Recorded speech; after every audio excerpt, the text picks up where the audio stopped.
एक बात सुनो बड़ी। जब ईश्वर ने सृष्टि बनाई, मनुष्य बन गया, नर नारी सारे, इतना से मैं सुनाता हूँ 10वें मंडल से, ऋग्वेद से। तो जैसे ही मनुष्य जाति बनी और विद्वानों में वेद प्रकट हुए 4, और उन्होंने आगे ज्ञान दिया वेद का। ये सुन रहे हो, अच्छी तरह से याद कर लो। तो जो विद्वान वेद सुन बैठे, ये चारों वेद जिनके अंदर प्रकट हुए, उन्होंने ब्रह्मा नाम के आदमी को सुनाया। ब्रह्मा कोई और चीज नहीं, वो आदमी था, जन्म लिया हुआ। तो उस आदमी को सुनाया, उसका नाम ब्रह्मा पड़ा, क्योंकि वो चारों वेदों का ज्ञाता बन गया।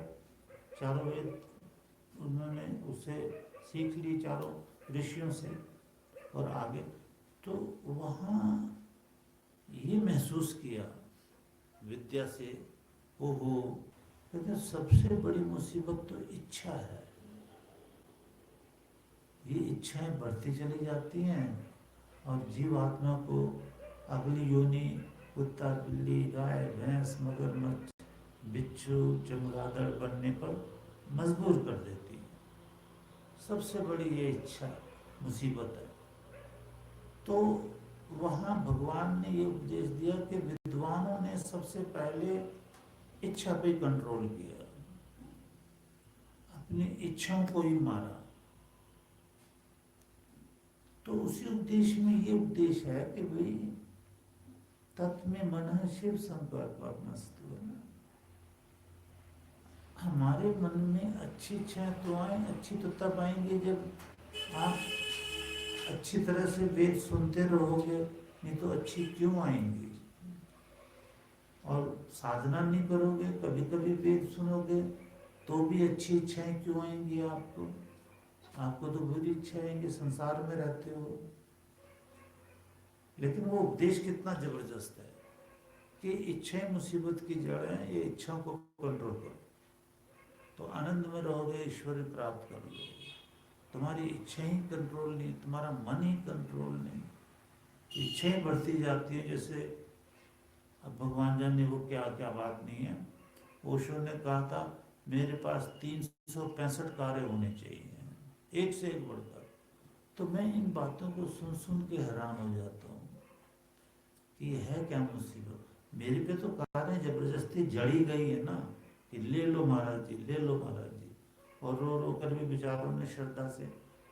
पर मेरी तो इच्छा नहीं है कार्य की, मैंने तो अपने मन को देखा हुआ है। और फिर मैं जाता भी नहीं कार्य में, मैं शायद नहीं करता, कभी किसी जगह नहीं जाता। जरूरत के मुताबिक कहीं अगर यज्ञ करने के लिए जाना हो तो भी दूसरी कार्य आ जाती मेरे लिए। तो कहने का मतलब ये है कि इच्छा सबसे बड़ी मुसीबत है।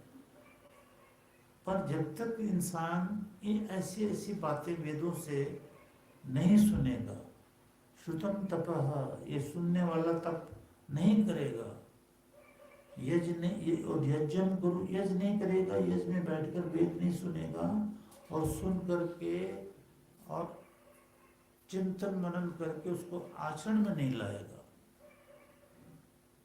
तो तब तक तो न तो किसी इंसान के हृदय में शांति आएगी, और इंसान इंसान इंसान, नर नारी नर नारी इकट्ठे होते होते होते होते होते देश बनता है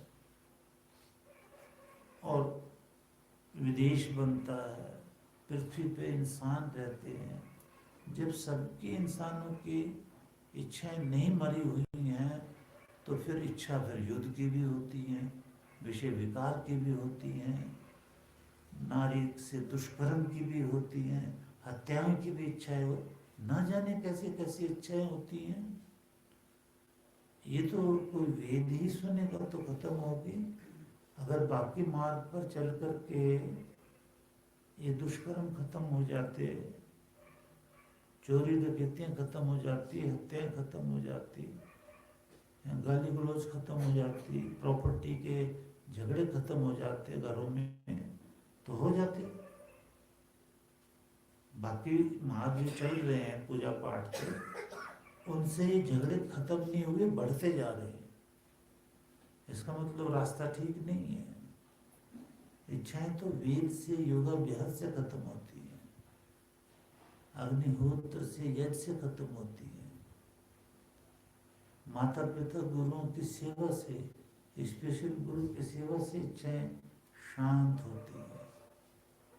अच्छी इच्छाएं आएंगी, बुरी इच्छाएं खत्म हो जाएंगी। और फिर जब अच्छी इच्छाएं आएंगी भी तो उनकी भी पूर्ति भगवान कर देता है, वो परेशान नहीं होने देता आपको। पर इस मार्ग पे कोई चले, इस मार्ग पे भी फॉर्मेलिटी नहीं चाहिए, सचमुच में चलना पड़ता है, सचमुच में चलना पड़ता है।